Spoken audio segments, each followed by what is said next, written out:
Welcome to our channel. Today we how to uninstall Google AdSense channel setup, beginner guide step by step clearly.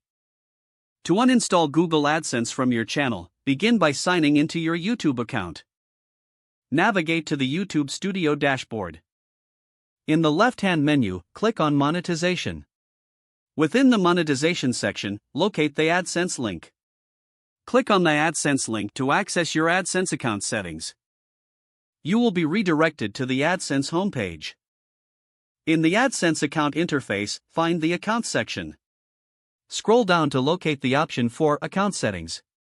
Click on Account Settings to view your account details. Look for the Cancel Account option. Click on Cancel Account to proceed with the uninstallation. Follow the prompts to confirm your decision to cancel the account. Make sure to review any warnings regarding the cancellation.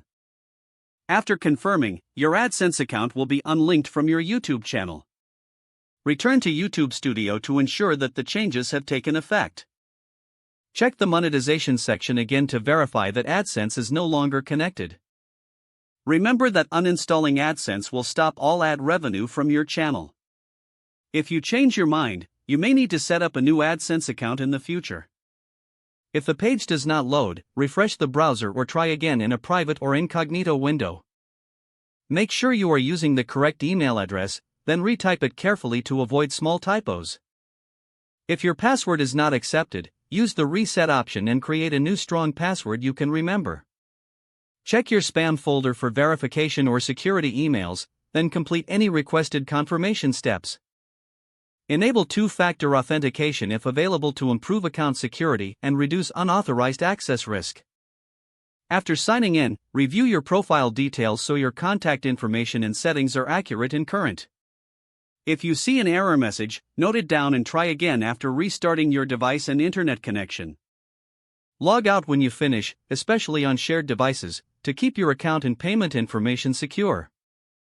If the page does not load, refresh the browser or try again in a private or incognito window. Make sure you are using the correct email address, then retype it carefully to avoid small typos. If your password is not accepted, use the reset option and create a new strong password you can remember. Check your spam folder for verification or security emails, then complete any requested confirmation steps. Don't forget to like this video and subscribe to our channel for more step-by-step tech guides.